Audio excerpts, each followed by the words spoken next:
तो दो टाइप के सेमीकंडक्टर देखे थे, एक था एन टाइप, दूसरा था पी टाइप, ठीक है। और दो टाइप के सेमीकंडक्टर्स बनाने की नौबत क्यों आई? क्योंकि सेमीकंडक्टर्स का कंडक्टिविटी बहुत कम था, ठीक है। तो हमने किया इसका डोपिंग, ठीक है। डोपिंग अगर आप एन टाइप का करोगे, एन टाइप मतलब पेंटावेलेंट इंप्योरिटी, अगर आप डोपिंग किसी पेंटावेलेंट इंप्योरिटी का करते हो तो आपको मिलता है एन टाइप सेमीकंडक्टर्स, यहाँ पे इलेक्ट्रॉन्स बढ़ जाएंगे, इलेक्ट्रॉन्स की मात्रा जो है वो बढ़ जाएगी, ठीक है। और अगर आप इंप्योरिटी में डालते हो कोई trivalent impurity, pentavalent impurity like phosphorus, arsenic, ये आपकी पेंटावेलेंट इंप्योरिटीज थी। और अगर आप ट्राइवेलेंट इंप्योरिटी डालते हो लाइक बोरॉन या एल्यूमिनियम, तो होल्स बढ़ेंगे, मतलब इलेक्ट्रॉन वैकेंसीज बढ़ेंगी, और ये टाइप का सेमीकंडक्टर कहलाएगा आपका पी टाइप सेमीकंडक्टर। दोनों की कंडक्टिविटी हमने बढ़ा दी। एक इंट्रिंसिक सेमीकंडक्टर की कंडक्टिविटी कम होती है, इंट्रिंसिक मतलब प्योर, और एक्सट्रिंसिक मतलब आफ्टर एडिंग सम इंप्योरिटीज, उसकी कंडक्टिविटी बढ़ जाती है, क्योंकि हमने या तो इलेक्ट्रॉन्स बढ़ा दिए हैं या तो हमने होल्स क्रिएट कर दिए हैं, और दोनों के कारण ही आपकी कंडक्टिविटी बढ़ जाती है। क्लियर है यहाँ पर? ठीक है। उसके बाद हमने देखा था कि पी टाइप और एन टाइप सेमीकंडक्टर का एप्लीकेशन क्या है। तो मैंने बताया था कि पी और एन को जोड़ दोगे तो वो बनता है आपका डायोड, क्योंकि एक टर्मिनल पी हो गया, दूसरा टर्मिनल एन हो गया, तो दो टर्मिनल बन के जो डिवाइस बनता है ना, उसे हम डायोड कहते हैं। डाई मतलब टू, और कोड आया है आपका इलेक्ट्रोड से, डाई इलेक्ट्रोड यानी कि डायोड, समझ रहे हैं? एक आपका पी टाइप है इलेक्ट्रोड और एक आपका एन टाइप, क्लियर है? ठीक है। वो सैंडविच वाला ट्रांजिस्टर है, क्योंकि ट्रांजिस्टर में तीन टर्मिनल होते हैं, इसलिए या तो आप पीएनपी बनाएंगे, पीएनपी, या तो फिर एनपीएन, दो टाइप के ट्रांजिस्टर्स होते हैं, पीएनपी और एनपीएन, ठीक है। डिपेंडिंग अपॉन हमने एन को दो पी के बीच में सैंडविच किया है कि पी को दो एन के बीच में सैंडविच किया है, ठीक है। चलो इसके एप्लीकेशन लिखते हैं, फिर अपन आगे बढ़ेंगे। चलो देखिए application, application of N and P type semiconductors, application of N and P type semiconductors, application of N and P type semiconductors,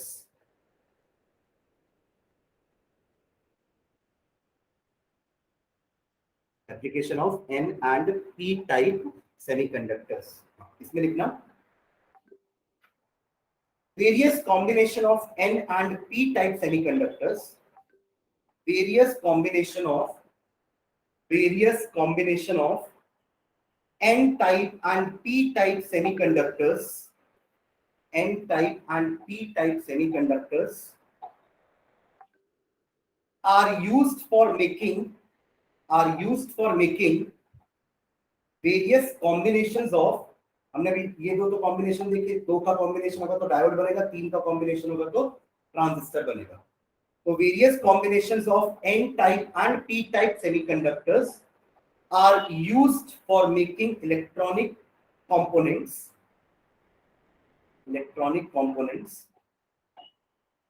like diode,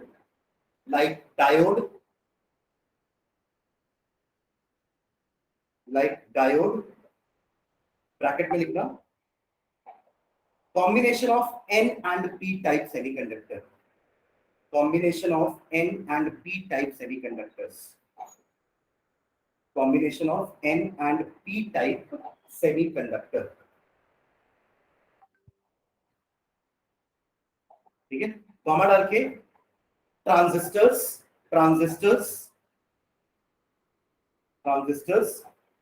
bracket में made by sandwiching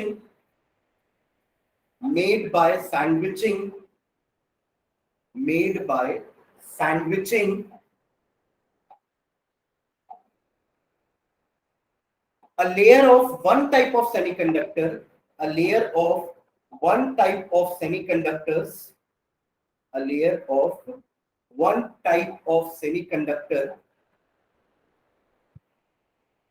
between two layers of the other type of semiconductors.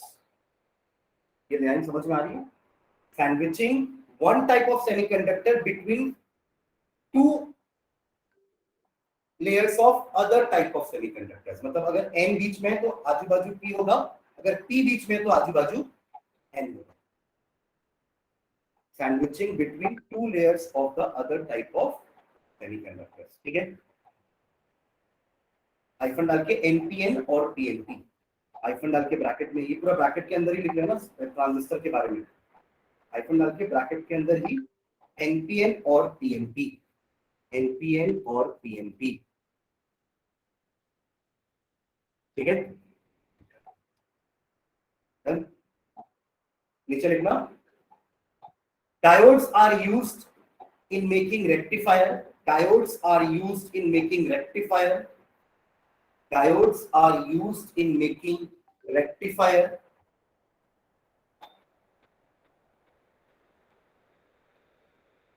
Rectifier के bracket में लिखना AC to DC, इसके बारे में भी हमने बात की थी कि रेक्टिफायर आपका AC को DC में कन्वर्ट करता है, ठीक है।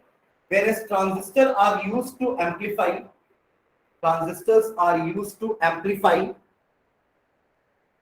transistors are used to amplify, transistors are used to amplify various audio or video signals, various audio or video signals,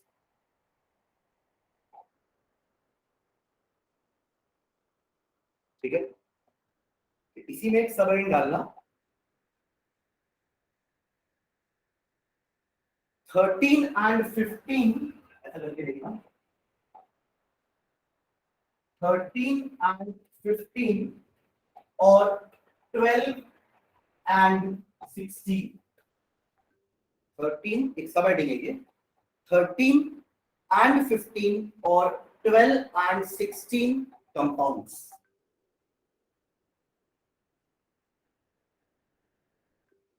ठीक है। ये क्या होता है अपन देखते हैं, इसमें हाइफन डाल के लिखो, typical compounds of group, typical compounds of group, typical compounds of group 13-15, 13-15, ये 13th ग्रुप और 15th ग्रुप की बात कर रहे हैं। हमारे पीरियड टेबल में 13th ग्रुप का एक एलिमेंट, 15th ग्रुप का एक एलिमेंट मिलकर एक कंपाउंड बना रहे हैं, ठीक है। तो typical compound of groups 13-15 are एक लिखना INSP, IN stands for indium और SP सुने पहले कभी, SP आपका एंटीमनी का सिंबल है, ठीक है। एंटीमनी बिस्मथ ये भी आपके सेमीकंडक्टर्स होते हैं ना, तो एंटीमनी का सिंबल है आपका SP, तो INSP कॉमा 13 और 15 का एक नोन एलिमेंट हमें पता है, क्या है ये, एल्यूमिनियम फॉस्फाइड, ALP, इसको भी लिख लो, ठीक है। और एक इसका नाम गैलियम आर्सेनाइड, लिख लो इसको भी,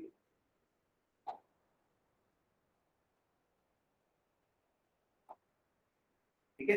अब इनमें क्या है, भले इनमें हमने कोई भी 14th ग्रुप का एलिमेंट नहीं लिया, हम जो लास्ट क्लास में पढ़ रहे थे कि हमने सिलिकॉन में बोरॉन का डोपिंग किया या सिलिकॉन में हमने आर्सेनिक का डोपिंग किया, तो सिलिकॉन में अगर मैंने आर्सेनिक का डोपिंग किया तो वो आपका बेसिकली 4 और 5 टोटल 9 इलेक्ट्रॉन्स हो रहे थे, या फिर अगर आपने सिलिकॉन और बोरॉन का डोपिंग किया तो 4 और 3 7 इलेक्ट्रॉन्स हो रहे थे, ठीक है। अल्टीमेटली उनका एवरेज 8 आ रहा था ना, तो हमने ऐसे दो ग्रुप लिए जिनके वैलेंस इलेक्ट्रॉन मिलके 8 हो रहे हैं, ध्यान देना 3 और 5, 13 और 15 ना, ये आपके 3 और 5 वाले ग्रुप हैं जहां पे बैलेंस इलेक्ट्रॉन 3 है, यहाँ पे बैलेंस इलेक्ट्रॉन 5 है, total 8 balance electrons.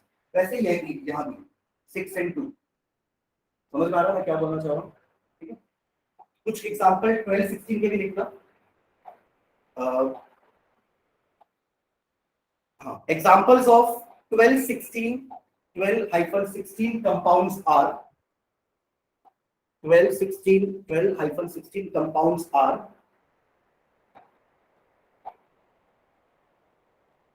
ZnS, ZnS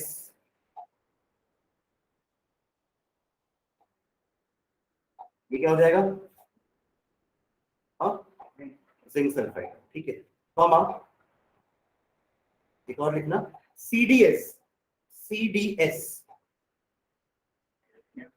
cadmium sulphide. ये आपका जस्ट Zn के नीचे का एलिमेंट है कैडमियम, ठीक है। मर्क्यूरी भी ग्रुप नंबर 12 का ही एलिमेंट है। जिंक, कैडमियम, मर्क्यूरी, ये तीनों ग्रुप 12 के एलिमेंट्स है, ठीक है। एक और लिखना,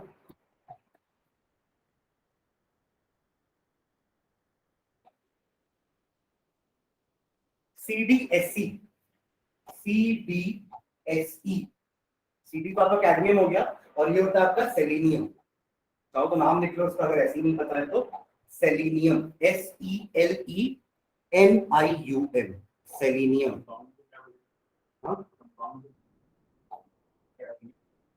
कैडमियम सेलेनाइड, ठीक है। एक और लिखो,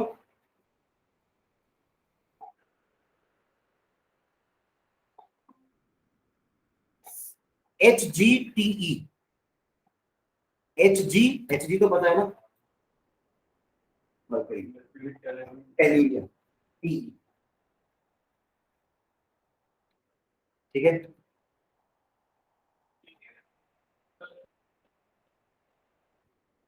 ये आपके 12 और 16 ग्रुप के कुछ कंपाउंड्स हैं, ठीक है।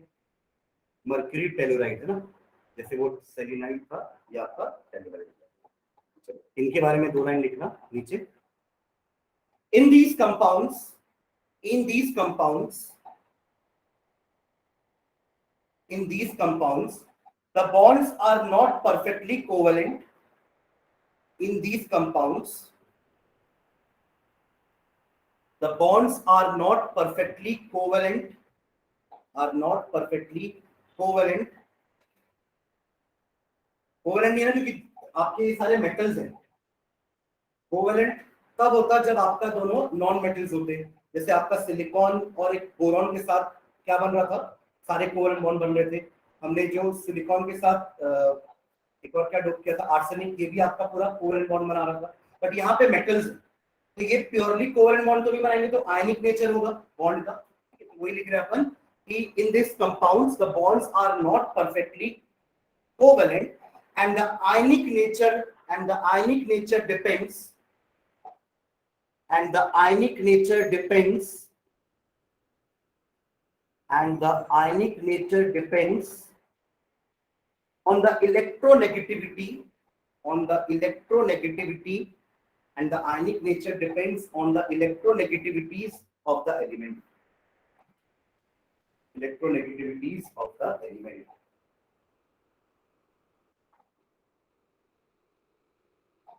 ठीक है। नेक्स्ट लाइन डालो, magnetic properties of solid, magnetic properties of solid. छोटा टॉपिक है बट अच्छा इंपॉर्टेंट टॉपिक है, ठीक है।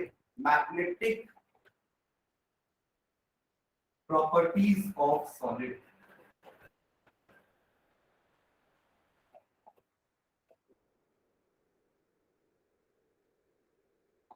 ठीक है। इसके लिए ना आप लोग ऑलरेडी 2 चीजें पढ़े हो, डायमैग्नेटिक एंड पैरामैग्नेटिक, याद है? 11th क्लास में आप लोग जब पढ़ते थे चैप्टर आपका केमिकल बॉन्डिंग, है ना, उसी में आपका एक लास्ट टॉपिक एमओटी था, मॉलिक्यूलर ऑर्बिटल थ्योरी, है ना। उसमें आप लोग ये पढ़ते थे कि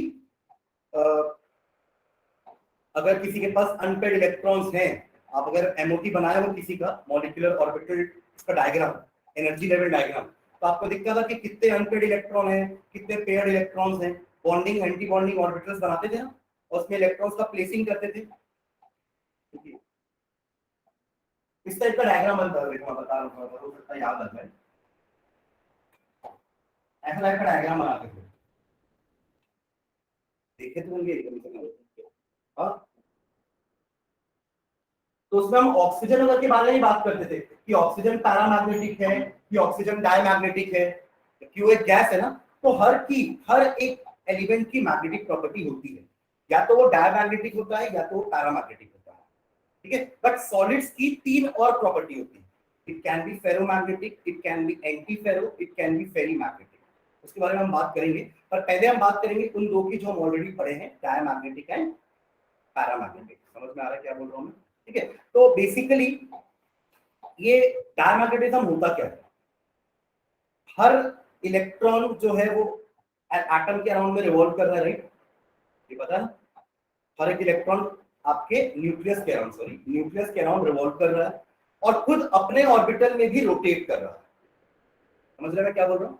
अपने ऑर्बिटल में भी वो एंटी क्लॉकवाइज या क्लॉकवाइज रोटेट कर रहा होगा, क्योंकि हर ऑर्बिटल में दो इलेक्ट्रॉन है और दोनों का ऑपोजिट स्पिन होता है, their spin cancels each other.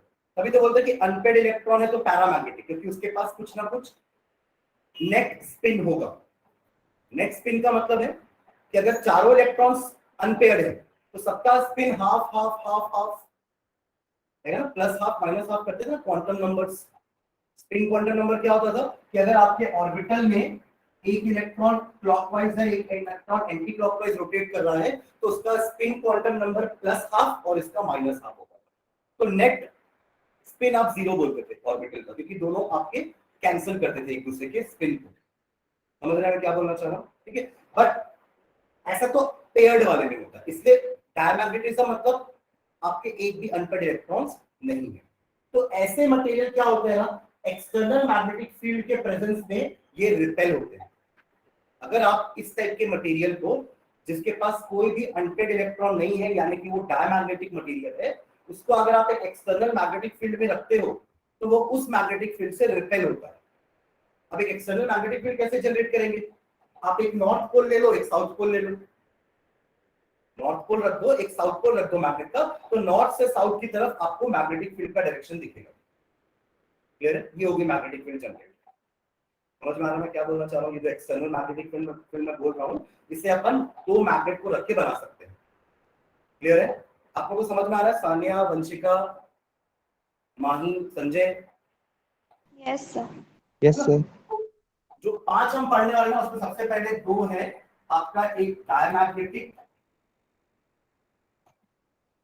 और एक पैरामैग्नेटिक।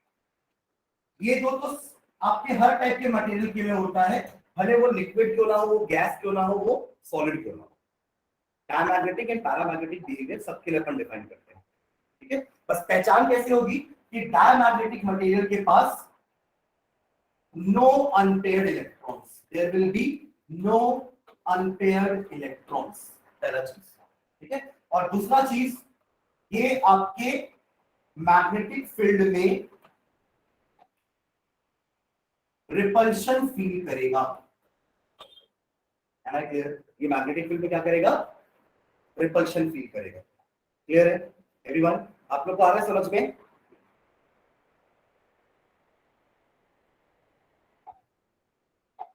इसे कुछ एग्जांपल है, जैसे कि NaCl।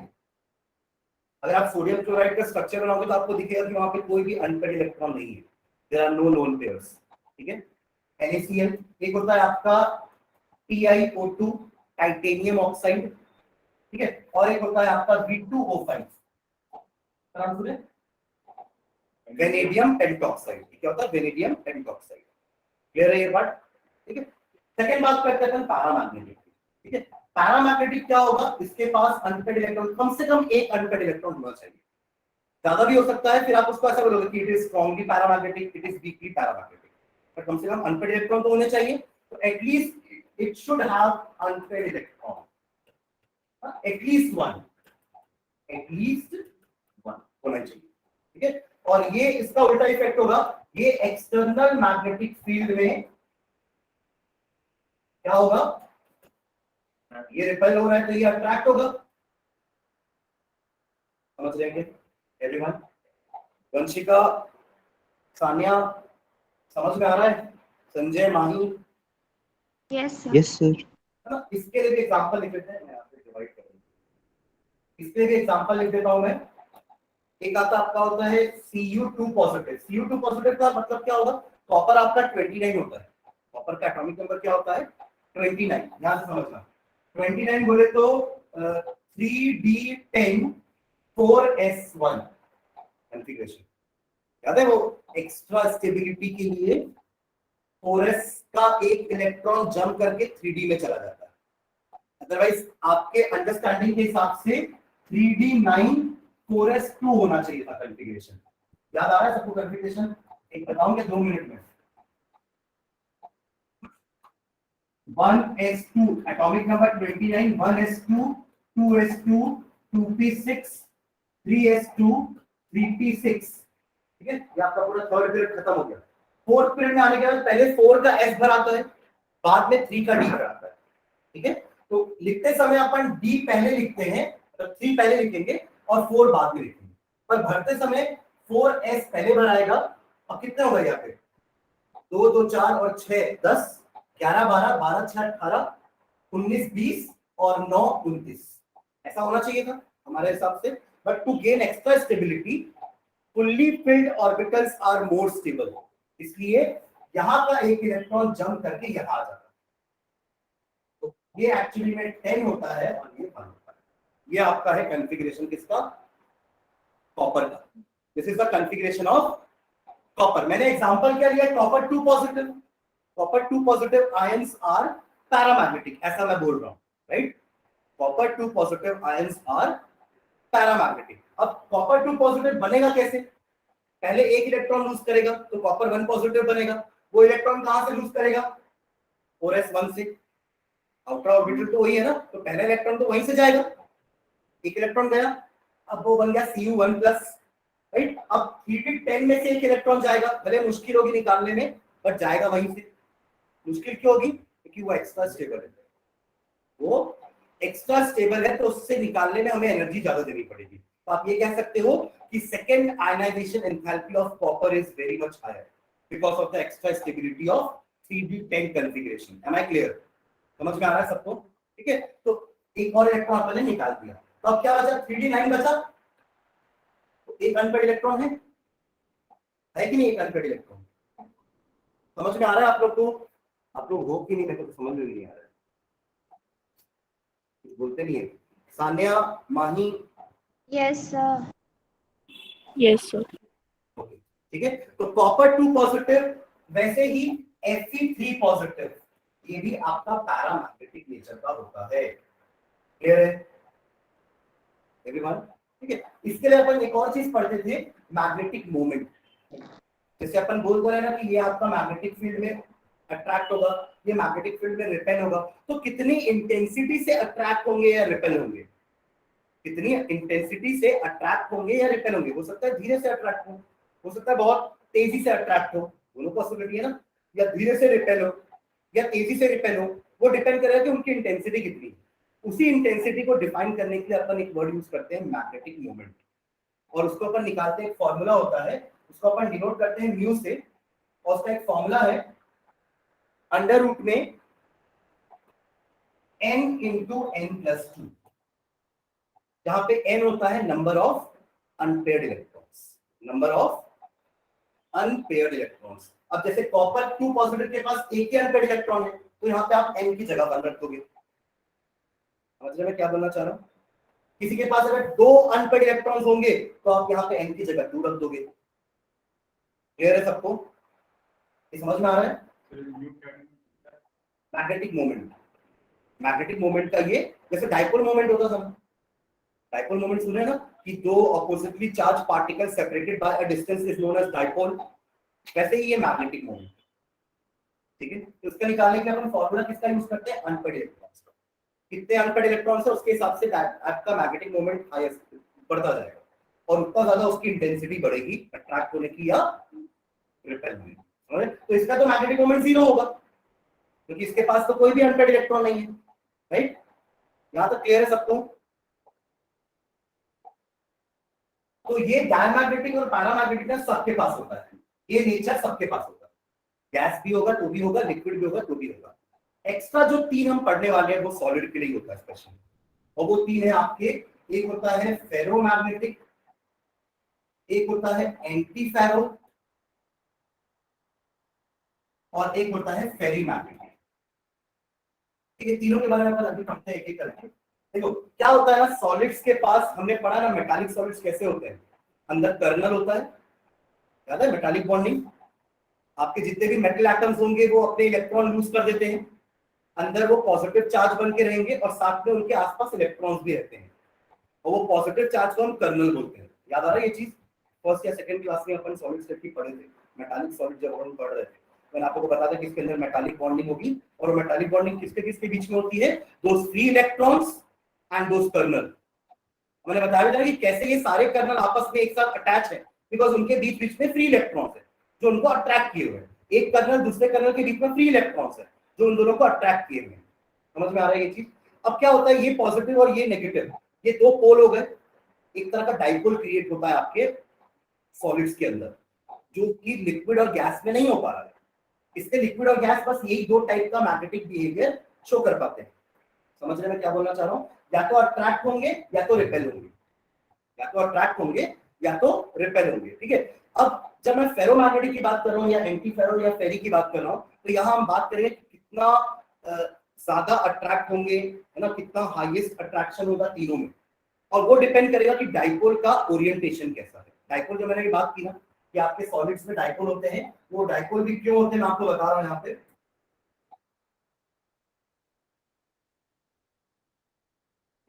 हाँ, एक पॉजिटिव कर्नल और एक नेगेटिव इलेक्ट्रॉन, ये मिलके बन गया एक डाइपोल। समझ रहे? अब जब आपका फेरोमैग्नेटिक मटेरियल मान लो एक ऐसे ही पड़ा हुआ है, मतलब उसमें अभी हमने कोई इलेक्ट्रिक फील्ड या मैग्नेटिक फील्ड नहीं लगाई है, तब ये सारे डाइपोल आपस में रैंडमली ओरिएंटेड रहते हैं। किसी का पॉजिटिव ऐसा है, किसी का नेगेटिव ऐसा है, किसी का पॉजिटिव हो सकता है ऐसा होगा, ये पॉजिटिव ये नेगेटिव, किसी का हो सकता है पॉजिटिव ऐसा होगा नेगेटिव, तो सारे डाइपोल आपस में रैंडमली ओरिएंटेड होते हैं। ये भी समझ में आ रहा है ना? जैसे ये आपका मटेरियल मान लो सॉलिड, तो उसके अंदर सारे के सारे डाइपोल रैंडमली ओरिएंटेड होंगे, पर जैसे ही आप इस सॉलिड को एक इलेक्ट्रिक फील्ड देते हो तब वो सारे के सारे क्या हो जाएंगे? एक पर्टिकुलर डायरेक्शन में ओरिएंट हो जाएंगे ना। अभी रैंडम थे वो, पर एक इलेक्ट्रिक फील्ड देने के बाद वो क्या हो जाएंगे? सारे के सारे एक डायरेक्शन में ओरिएंट हो जाएंगे। समझ में आ रहा है? इनको हम ना डोमेन्स भी बोलते हैं। क्या बोलते हैं? Domains. They are also known as domains, क्योंकि डाइपोल ना, ठीक है, तो हम इसे डोमेन्स भी कहते हैं, और इसे अपन जनरली दिखाते समय ना ऐसे एरो से दिखाते हैं। वन एरो का मतलब है एक डोमेन, और वो डोमेन का मतलब क्या बताया मैंने? डाइपोल। डाइपोल कहां से आया? कर्नल और इलेक्ट्रॉन को मिलकर एक डाइपोल बना।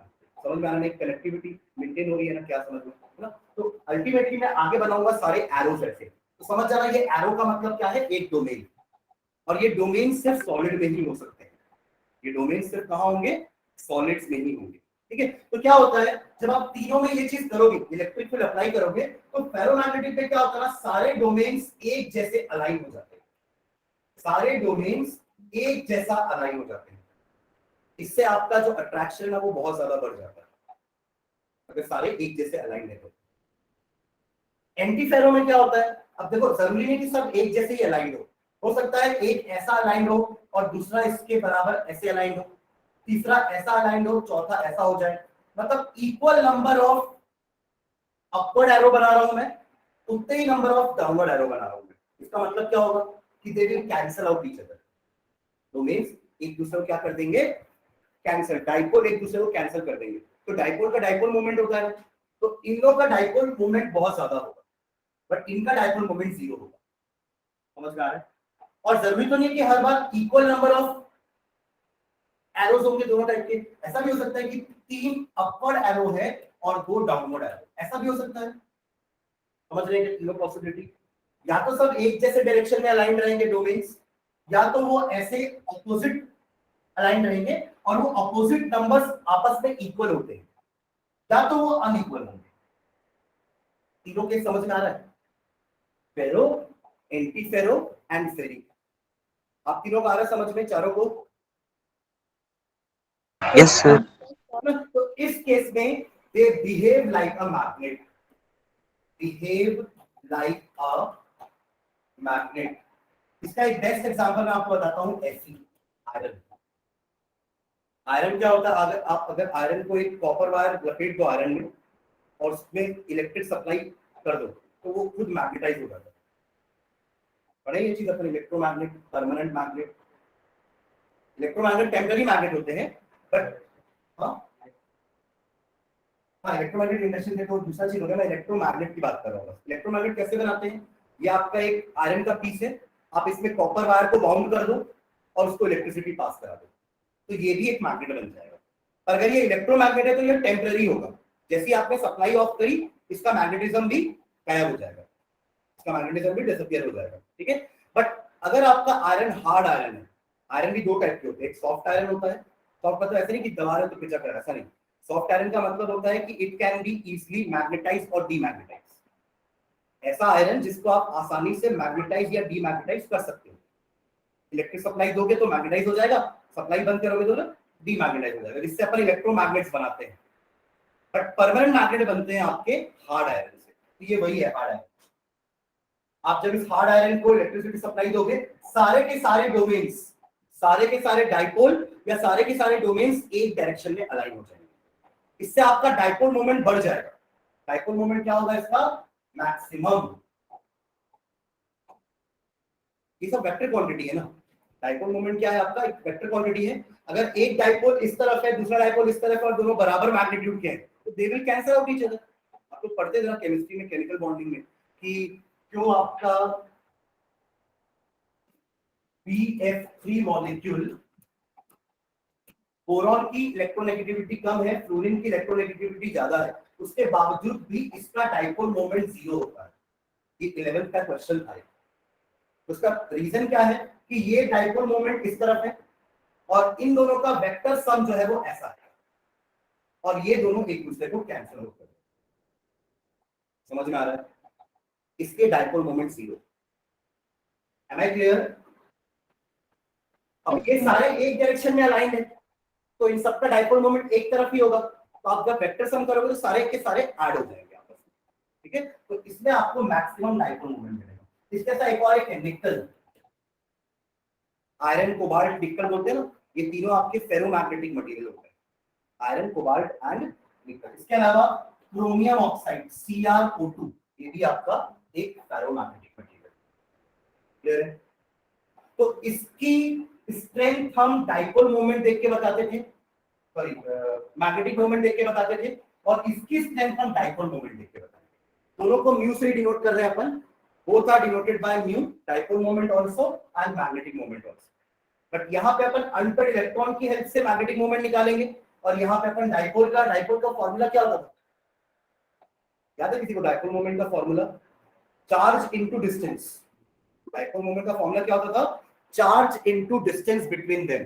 जो दो आपके चार्जेस हैं, they are separated by some distance, ठीक है, दोनों charges are separated by some distance, तो चार्ज इनटू डिस्टेंस, ये आपका क्या होता था? डाइपोल मोमेंट का फॉर्मूला। क्लियर है? ये हो गया आपका फेरो। अब मैंने एंटी फेरो के लिए क्या बताया? Equal number of dipole upward aligned है और उतने ही number of dipole downward aligned है, तो they all will cancel each others dipole moment. तो इसका नेट डाइपोल, ये भी जो लिखा है ये नेट डाइपोल क्या है? ये नेट डाइपोल मोमेंट मैक्सिमम रहेगा इसका, और इसका नेट डाइपोल मोमेंट क्या हो जाएगा? इंडिविजुअल डोमेन्स का या इंडिविजुअल डाइपोल का डाइपोल मोमेंट रहेगा, but when I talk about complete solid तो उनका नेट डाइपोल मोमेंट क्या हो जाएगा? 0 हो जाएगा। समझ में आ रहा है? वंशिका, सानिया, संजय, माही, क्लियर है? Yes. तो इसका एग्जांपल है Fe2O3 MnO2, सुना ये MnO2, मैंगनीज डाइऑक्साइड, ठीक है, MnO2। इसके अलावा MnO भी बनता है क्योंकि मैंगनीज का वेरिएबल ऑक्सीडेशन स्टेट होता है। Manganese can form +4 also, it can form +2 also. तो +2 रहेगा तो MnO बनेगा, +4 रहेगा तो MnO2 बनेगा। क्लियर है? और एग्जांपल, और लास्ट मैंने बताया आपको फेरी। फेरी में क्या होगा? अनइक्वल नंबर्स में होंगे, कुछ डाइपोल अपवर्ड अलाइंड है, कुछ डाइपोल डाउन, अपवर्ड डाउनवर्ड मतलब कोई भी एक डायरेक्शन में हो सकता है, वो राइट लेफ्ट में भी अलाइंड हो सकते हैं। But the thing is that कि फेरो में सब एक ही डायरेक्शन में अलाइंड है, एंटी फेरो में सब जितने राइट में है उतने ही लेफ्ट में है इक्वल नंबर, और यहाँ पे अनइक्वल नंबर। तो यहाँ पे नेट डाइपोल 0 नहीं होगा। 0 होगा क्या यहाँ पे? यहाँ पे आपका नेट डाइपोल 0 नहीं होगा, ठीक है। तो net dipole not equal to 0। इसका नेक्स्ट एग्जांपल है Fe3O। समझ में आ रहा है क्या? हाँ, ये आपके पांचों टाइप के मैग्नेटिक मटेरियल होते हैं जब हम बात करते हैं सॉलिड्स की। And when we talk about gases और लिक्विड, या एनी काइंड ऑफ मटेरियल, तो हम सिर्फ यही दो में कन्फाइंड रहते हैं, आइदर पैरामैग्नेटिक और डायमैग्नेटिक। और उसकी पहचान क्या है? Unpaired electrons. No unpaired electron diamagnetic, unpaired electrons है तो पैरामैग्नेटिक। सारे के सारे डोमेन्स या डाइपोल एक तरफ अलाइंड है तो फेरोमैग्नेटिक। या आपका हाईली मैग्नेटिक मटेरियल होगा, सबसे स्ट्रांगली अट्रैक्टेड होगा ये आपकी फील्ड में, या तो खुद मैग्नेट बन जाएगा या तो हाईली, हमको पता है आयरन बहुत हेवी अट्रैक्ट होता है मैग्नेट से, ठीक है। फिर दूसरा आपका एंटी फेरो, अगर equal number of domains are oppositely aligned, equal number of domains are oppositely aligned, and यहाँ पे unequal number of domains are oppositely aligned. Clear है पांचों? ठीक है, चलो इसके बारे में लिख लेते हैं। आपको क्लियर है चारों पांचों को? Yes sir. ओके, चलो लिखना नीचे। मैग्नेटिक प्रॉपर्टी हेडिंग डाल दिए, फिर उसमें लिखना every substance has some magnetic properties associated with it. Every substance has some magnetic properties associated with it. Has some magnetic properties associated with it। और उसका कारण है इलेक्ट्रॉन्स। आप लोगों ने पढ़ा ना magnetic effect of electric current, class 10th में पढ़ते थे। Magnetic effect of electric current, अगर एक वायर में करंट फ्लो हो रहा है तो that behaves like a magnet. A current carrying conductor behaves like a magnet, ना उसका एक मैग्नेटिक फील्ड भी होगा, ठीक है। तो ये सारे सब्सटेंस के अंदर इलेक्ट्रॉन्स तो होंगे ना, एटम्स तो होंगे, तो इलेक्ट्रॉन्स भी हैं, इसमें सभी का मैग्नेटिक प्रॉपर्टी होता है, ठीक है। तो every substance has some magnetic properties associated with it because of the electrons, because of the electrons.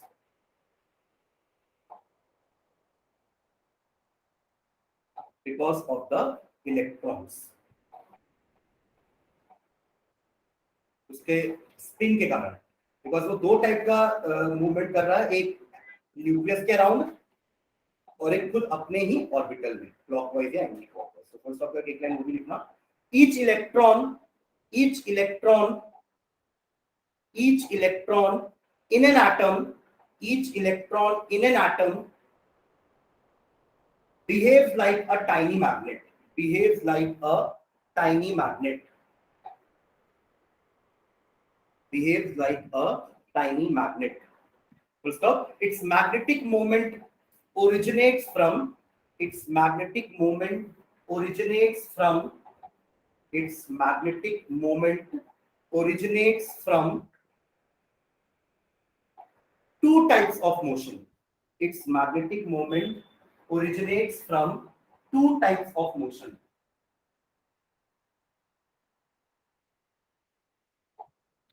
Icon डाल के लिखना, orbital motion around the nucleus, दोनों मोशन के नाम लिख रहे हैं। Orbital motion around the nucleus, पूरा ऑर्बिटल न्यूक्लियस के अराउंड तो रिवॉल्व कर ही रहा है। Orbital motion around the nucleus and it's spin around its own axis, and its spin around its own axis।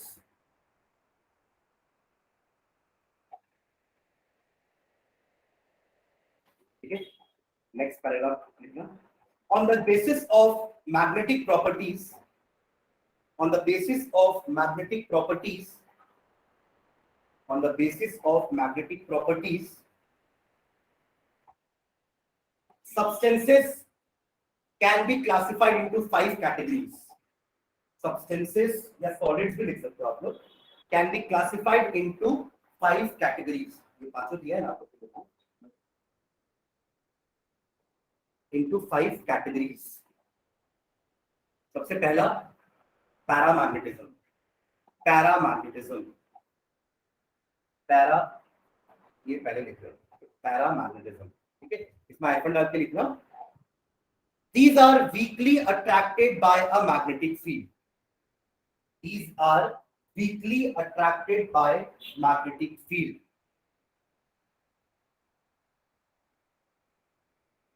they are weakly attracted by a magnetic field and are magnetized, and are magnetized, and are magnetized in a magnetic field, upon external magnetic field लगा रहे हैं, and are magnetized in a magnetic field in the same direction, in the same direction, in the same direction. ये line समझ में आ गई सबको? जो external magnetic field हम अप्लाई कर रहे हैं ना, उससे ये अट्रैक्ट तो होगा और अपने आप को उसी के फील्ड के अकॉर्डिंगली अलाइन कर लेगा.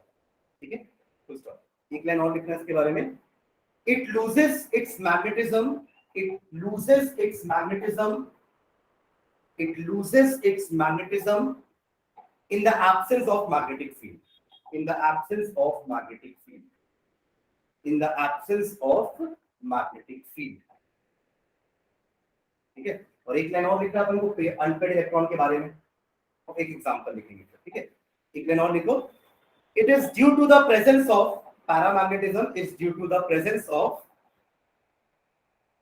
paramagnetism, या it is due to the presence of one or more unpaired electrons. One or more unpaired electrons. One or more unpaired electrons. Example. Example. O2 gas की बात करेंगे तो O2 is paramagnetic in nature. O2. बाकी मैंने आप लोगों को ये दो आयंस लिखा है, इसको भी Cu2 positive, Fe3 positive, Cu2 positive, Fe3 positive. ठीक है. Second, diamagnetism. इसके बारे में लिखेंगे डायमैग्नेटिज्म. ठीक है. अब जैसे अपन ने उसमें लिखा है ना, वैसे इसमें लिखेंगे. पहला पॉइंट क्या था उसमें पैरामैग्नेटिज्म में, वहां पे वीकली अट्रैक्टेड लिखे थे, यहाँ पे वीकली रिपेल्ड लिख दो. चलो चालू करो. स्टार्ट कैसे किए थे? These are weakly repelled by a magnetic field. These are weakly repelled by a magnetic field. इसके बाद क्या लाइन थी?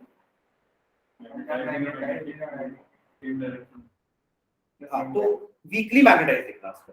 मैग्नेटाइज ये भी होंगे पर वीकली मैग्नेटाइज होंगे, और डायरेक्शन कैसा होगा? ऑपोजिट होगा.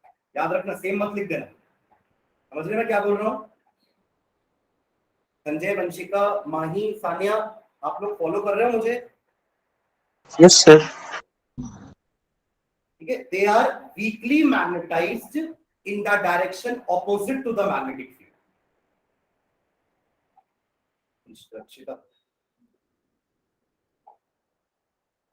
They are weakly magnetized in a magnetic field in opposite direction. Same direction नहीं होगा. Same direction अपना पैरामैग्नेटिक, पैरामैग्नेटिक में opposite direction और रिपेल. ठीक है. उसके बाद क्या लिखे थे?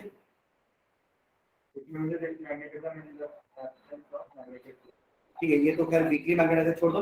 सीधा पेयर ऑफ इलेक्ट्रॉन लिखते हैं, नीचे लिखना it is due to the absence of unpaired electron. सही लिख रहे हैं?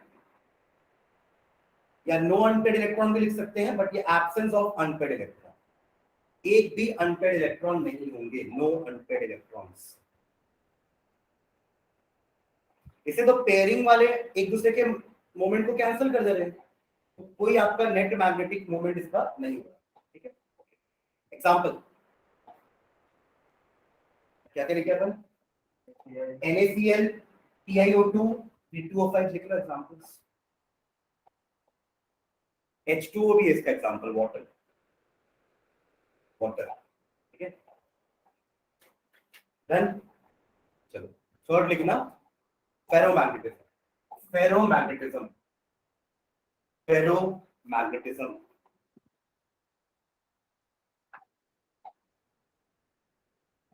इसमें लिखो these are attracted very strongly by a magnetic field.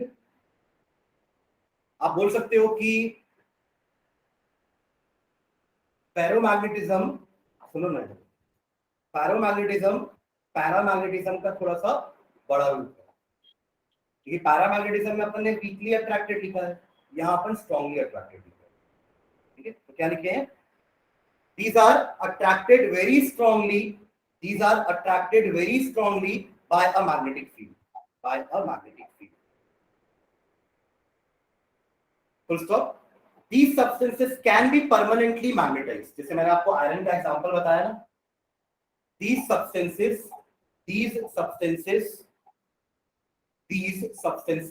can be permanently magnetized.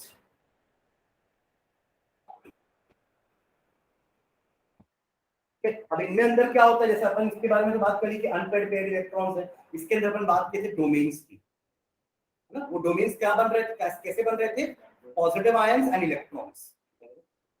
हाँ, डाइपोल, और डाइपोल दो पोल से बना, positive kernel and negative electrons. तो उसके बारे में एक लाइन लिखते हैं कि डोमेन्स क्या होते हैं, लिखना है इसके नीचे। इन सॉलिड स्टेट, ये नया है क्योंकि ये तो अपन पढ़े हुए हैं। In solid state the metal ions are grouped together, the metal ions are grouped together into small regions,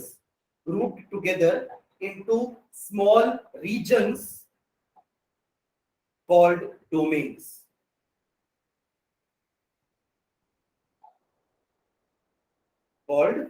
domains. Engineering language में ना इसको ग्रेन्स भी बोलते हैं, ग्रेन्स, GRAINS, ग्रेन्स, डोमेन्स को, ठीक है, और डोमेन्स, फुल स्टॉप।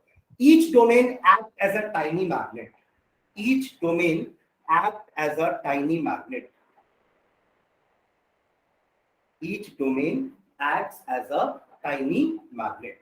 और फिर मैंने क्या बताया था कि जब तक आप कुछ एक्सटर्नल फील्ड नहीं लगाओगे, ये सारे डोमेन्स रैंडमली ओरिएंटेड रहते हैं। फील्ड लगाने के बाद ही तो ऐसे हुए हैं, फेरो में ऐसे, एंटी फेरो में ऐसे, और फेरी में ऐसे, ठीक है। एकदम इसके बारे में लिखो। In an अनमैग्नेटाइज्ड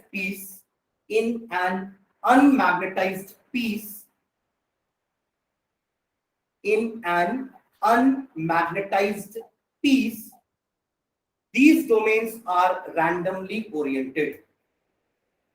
These domains are randomly oriented.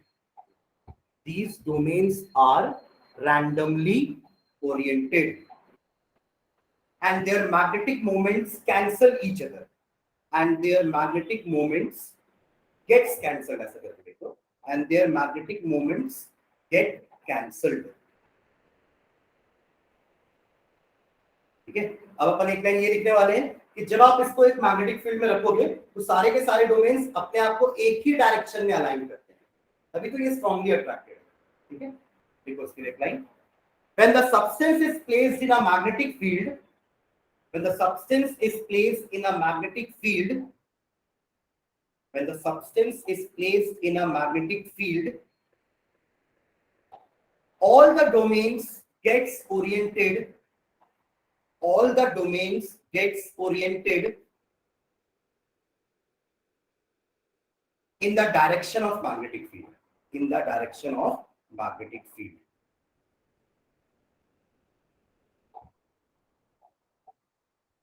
The direction of magnetic field, and a strong magnetic effect is produced, and a strong magnetic effect is produced, and a strong magnetic effect is produced, ठीक है। इसके examples Fe, iron, निकल, cobalt, CrO2, chromium oxide, ठीक है। ये example है दोस्तों, इसको थोड़ा बड़ा लिखिए क्योंकि अपन को यहाँ बताना पड़ा डोमेन क्या होता है।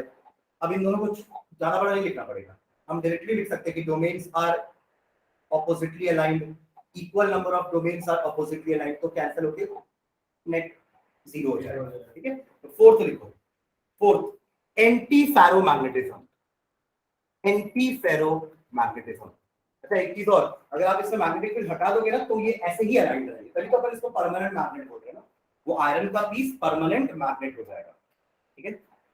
एंटी फेरोमैग्नेटिज्म, एंटी फेरोमैग्नेटिज्म, इसमें आइकन डाल के लिख लो बस कि in this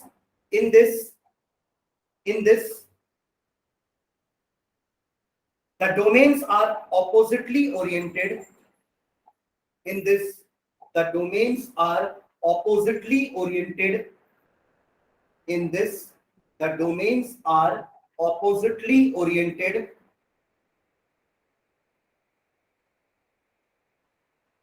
and cancel out each other's magnetic moment. And cancel out each other's magnetic moment. Magnetic moment. Okay? Resulting in zero magnetic moment. Resulting in zero net magnetic moment. Net जरूर लिखना. Net मतलब total. Resulting in zero net magnetic moment. Example: Fe2O3, MnO2, MnO, ये सब इसके example हो जाएंगे. Examples याद रखना ना, ठीक है? Fe2O3, MnO2, MnO, ठीक है? एंड लास्ट, हाँ सभी में, वरना वो तो हमेशा जब अपन डोमेन्स या जब अपन एक नॉर्मल अनमैग्नेटाइज्ड पीस उठाएंगे किसी भी मटेरियल का, तो उसमें डोमेन्स रैंडमली ओरिएंटेड होंगे. मैग्नेटिक फील्ड के बाद ये तीन पॉसिबिलिटी हो सकती है. कुछ सब्सटेंस फेरो होते हैं, कुछ एंटी फेरो होते हैं और कुछ फेरी होते हैं. ठीक है, चलो लास्ट, फेरी मैग्नेटिज्म. फेरी मैग्नेटिज्म लास्ट टॉपिक इस चैप्टर का. फेरी magnetism.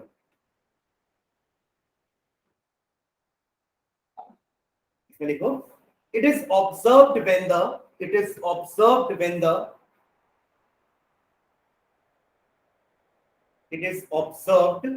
the domains are aligned in parallel. Domains are aligned in parallel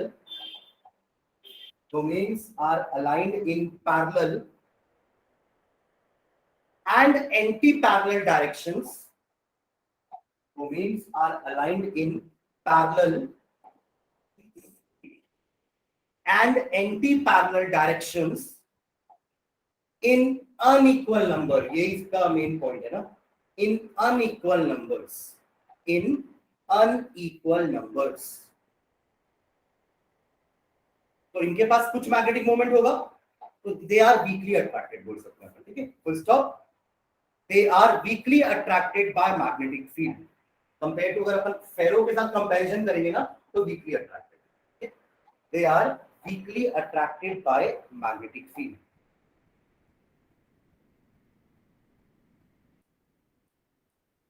ठीक है, एग्जांपल लिख लो इसके.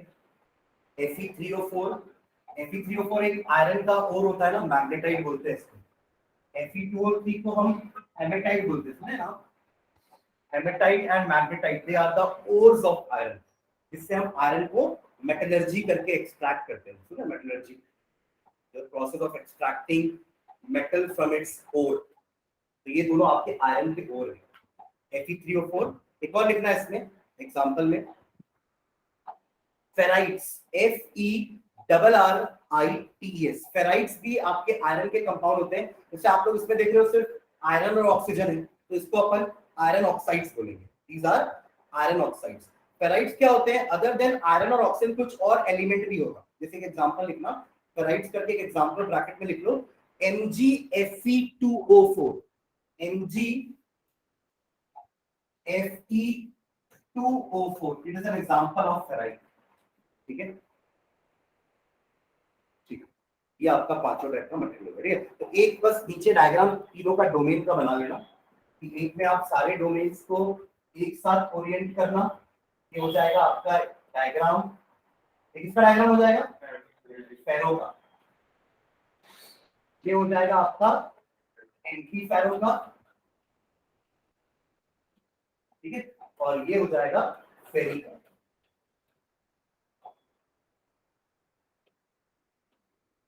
ठीक है, साइड में लिख लेना, फेरो मैग्नेटिक, एंटी फेरो एंड फेरी.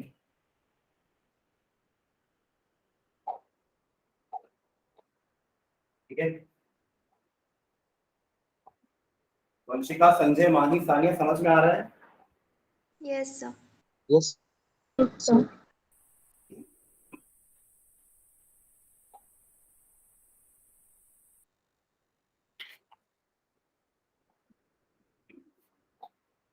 ठीक है, इन शॉर्ट ये आपका पूरा सॉलिड स्टेट था ना। एक ब्रीफ समरी दे रहा हूँ पूरे चैप्टर की, ध्यान देना, नोट्स भी खोल के रखना, पेज बाय पेज पलटाते जाना, जो जो चीजें यहाँ लिखते रहना। शॉर्ट में एक समरी पूरा इसी में लिखूंगा पूरा ना, हमने क्या क्या पढ़ा इस चैप्टर में, समरी करते हैं चैप्टर का। ठीक है, कभी नहीं करूँ ये नेक्स्ट कर ले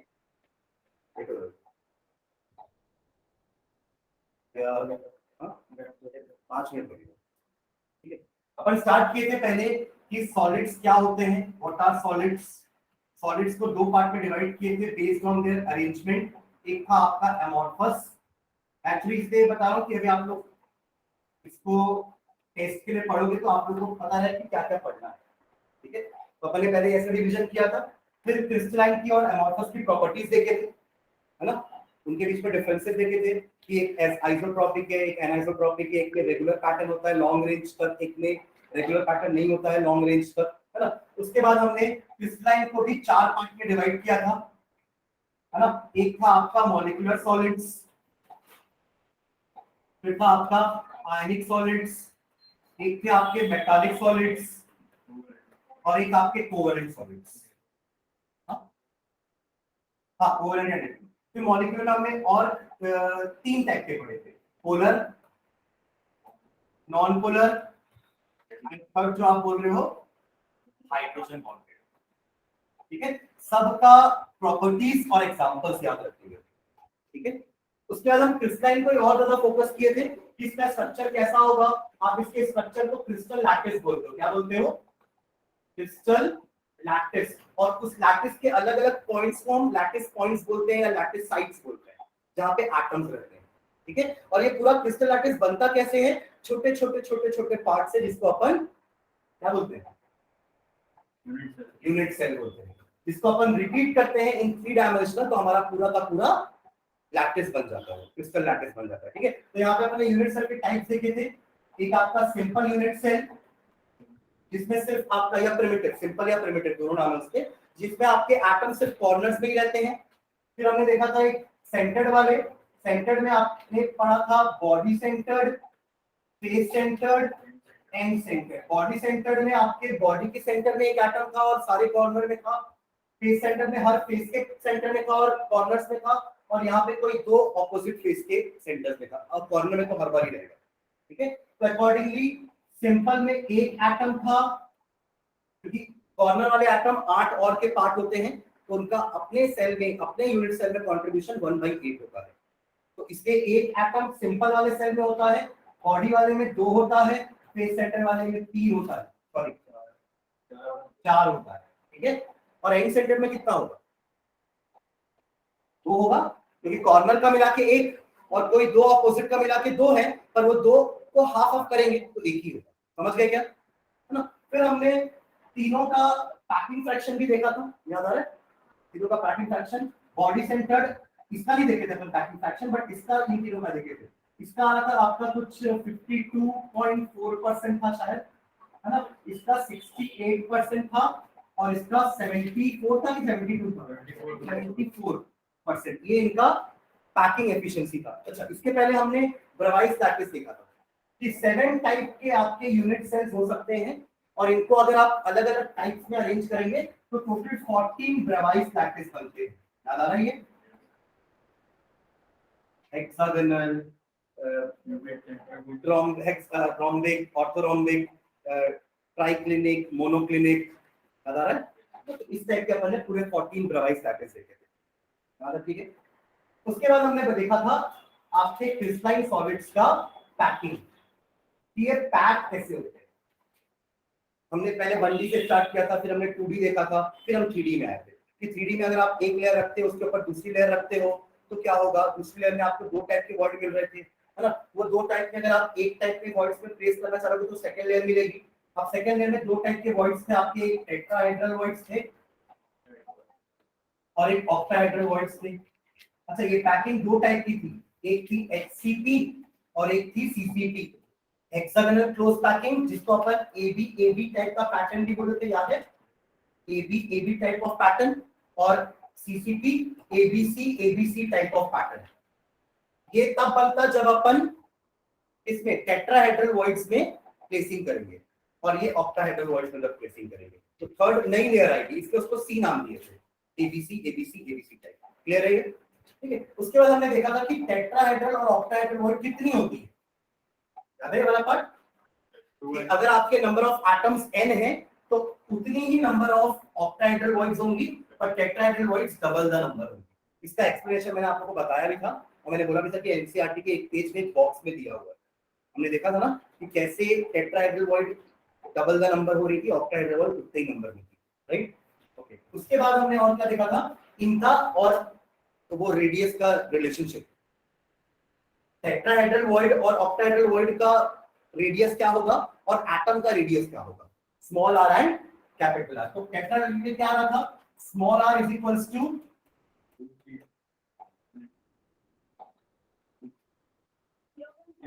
ऑक्टाहेड्रल का 0.414 आर है ना, और ये था आपका 0.225 आर मेरे ख्याल से ना, ठीक है। जहां पे कैपिटल आर का मतलब था रेडियस ऑफ एटम और स्मॉल आर है आपके वॉइड का रेडियस, कितना बड़ा, तो जितना बड़ा एटम होगा उतना बड़ा वॉइड भी होगा, जितना छोटा एटम होगा वॉइड उतना छोटा होगा, ठीक है। ये हमने इसमें देखा, इसके रिलेटेड न्यूमेरिकल देखे थे, इसके रिलेटेड न्यूमेरिकल देखे थे, छोटे छोटे फॉर्मूला बनाने वाले, तो वो सारे आपको मैं करवाया हूँ क्लास में। सारे अपन ने सॉल्व एग्जांपल एनसीईआरटी कर लिए हैं, जितने भी बीच बीच में इंटेक्स क्वेश्चन थे एनसीईआरटी के सब कर लिए हैं, हर दिन 2-2 3 दिन दे रहा था। और एक्सरसाइज का भी लगभग 80% एक्सरसाइज हमने कर दी है, 2-4-5 क्वेश्चन बचेंगे, वो भी आपके थ्योरी क्वेश्चंस है कि what are amorphous solids, give some examples of amorphous solids, classify the following solids into molecular, ionic, metallic and covalent solids, तो पढ़ के समझ जाओगे, ठीक है। उसके बाद क्या था, ये पार्ट, ये हमारा पूरा इसके स्ट्रक्चर के बारे में बात की थी ना अपन। उसके बाद अपना सेकंड पार्ट था electrical property and then magnetic property. इसके पहले कुछ और भी पढ़े थे क्या? इम्परफेक्शन, हाँ, मतलब आपके सॉलिड्स इम्परफेक्ट होते हैं, तो उसमें अपन ने 3 टाइप के इम्परफेक्शंस पढ़े थे। क्या लिखा है? 2 मिनट और लगेंगे। इम्परफेक्शंस हमने 2 टाइप के पढ़े थे और ये मैं बताया भी था कि ऐसा क्यों होता है, क्योंकि क्रिस्टलाइजेशन प्रॉपर नहीं हो पाता।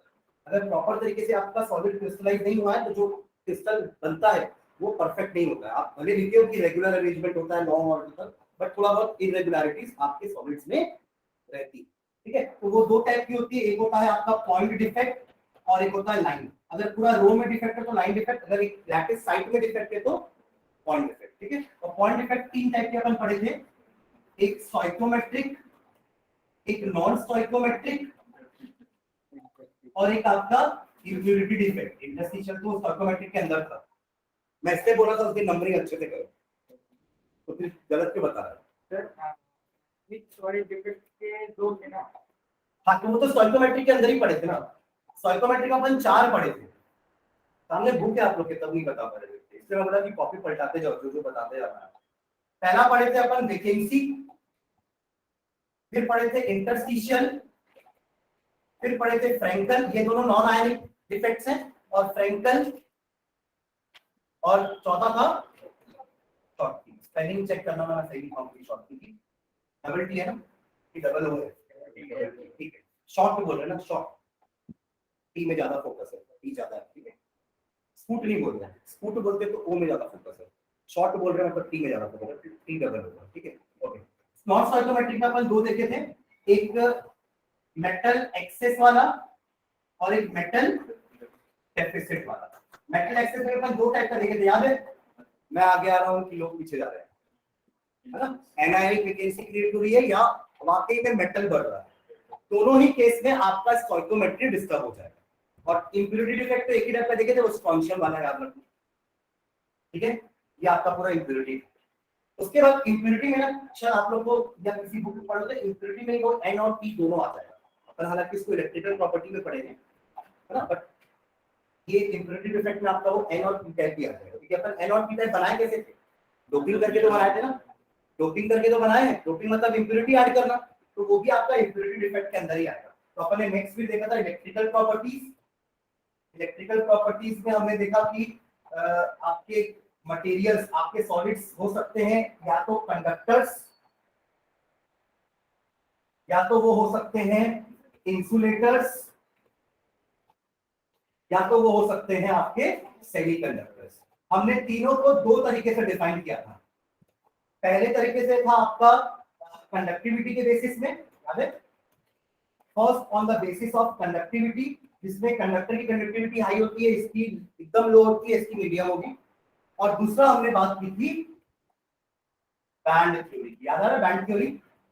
इसमें आपके दोनों वैलेंस बैंड और कंडक्शन बैंड ओवरलैप करेंगे, यहाँ पे बहुत ज्यादा एनर्जी गैप होगा। नहीं याद आ रहा है क्या? समझ में आ रहा है। इंसुलेटर में कंडक्शन और वैलेंस बैंड के बीच में अच्छा खासा गैप होगा जो इलेक्ट्रॉन कवर नहीं कर पाएगा, इसलिए वो इलेक्ट्रिसिटी कंडक्ट नहीं कर पाएगा। They will not be able to become free electron और कंडक्ट नहीं कर पाएंगे। और सेमीकंडक्टर में वो गैप कम होता है, जिसको आप टेम्परेचर देके भी बढ़ा सकते हो। याद है मैंने कल डिस्कस किया था लास्ट क्लास में कि आप टेम्परेचर दोगे सेमीकंडक्टर में तो उनकी कंडक्टिविटी बढ़ेगी, बट मेटल्स ये कंडक्टर्स में आपकी कंडक्टिविटी कम होगी टेम्परेचर बढ़ाने से। ये बात की थी हमने ना कि सेमीकंडक्टर्स में टेम्परेचर बढ़ाओ करंट बढ़ेगा। ठीक है, फिर हमने सेमीकंडक्टर को दो पार्ट में डिवाइड किया, एक इंट्रिंसिक यानी कि प्योर जिसकी कंडक्टिविटी बहुत कम होगी, और दूसरा एक्सट्रिंसिक। एक्सट्रिंसिक को भी दो पार्ट में डिवाइड किए, पी टाइप और एन टाइप। पी टाइप आपका होल के कारण है, एन टाइप आपके इलेक्ट्रॉन्स के कारण। पी टाइप में हमने ट्राइवेलेंट इंप्योरिटी ऐड की थी, इसमें हमने पेंटावेलेंट इंप्योरिटी ऐड की। तो आज कल पढ़े बोरॉन, एल्यूमिनियम और पेंटावेलेंट में फास्फोरस, आर्सेनिक। ठीक है, और इसके एप्लीकेशंस वगैरह भी अपन देख ही लिए थे। और आज अपन पढ़े हैं मैग्नेटिक प्रॉपर्टी। ठीक है, तो मैग्नेटिक प्रॉपर्टीज 5 हो गई, पैरा, डाया, फेरो, एंटीफेरो एंड फेरी। ठीक है, ये आज भी डिस्कस की, इसके बारे में और कुछ नहीं। ठीक है, तो ये दो स्लाइड से अपन पूरा चैप्टर समराइज करते हैं। डिटेल्ड नहीं है बट रिवीजन के लिए है। इस टाइप का माइंड मैप या समरी आप लोग को हर चैप्टर के बनानी चाहिए अभी से, ताकि एट द एंड रिवीजन करने में बहुत आसानी हो जाए। अभी इसकी नीड समझ में नहीं आ रही, बट जब अभी हम ऑर्गेनिक पढ़ेंगे, उसमें इतने सारे रिएक्शंस पढ़ेंगे, तो आप लोगों को समझ में आएगा कि अरे बाप रे क्या हो रहा है। तो एक एक पेज का या दो पेज का ऐसा पूरा समरी होगा ना, तो वो पढ़ने में बहुत आसानी है।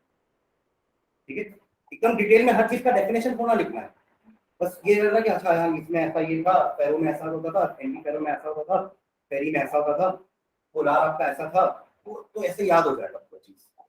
ठीक है, चलो okay, that's it, thank you. अरे वाह, चारों हैं लास्ट तक। ठीक है, thank you Sania, Sanjay, Mahi, Vanshika. Saturday half an hour. हाँ जी, सर सैटरडे मैं हाफ एन आवर ही कर पाऊंगी क्लास। हाँ ठीक है ना। सैटरडे अपन नया चैप्टर चालू करेंगे, that is haloarenes and haloalkanes. और मोस्ट प्रोबेबली अगर संडे को फिजिक्स का टेस्ट नहीं होना मॉर्निंग में, तो केमिस्ट्री का यही चैप्टर का टेस्ट बोल दिए क्या? हाँ, तो फिर इसका टेस्ट होगा संडे। तो अभी जस्ट ताजा ताजा पढ़े एकदम, और ज्यादा टफ भी नहीं है चैप्टर, और ये तो बता दिया समरी पूरा। हाँ सुबह सुबह तो पढ़ लेना भाई, क्या दिक्कत है, काम ही आएगा ना, पढ़ लो, देख लो जैसे आप अपनी मर्जी। बाकी आप दोनों और सानी और माही तो देंगे टेस्ट, बाकी आप लोग देख लो। ठीक है, Sunday 9 to 10 morning. Thank you.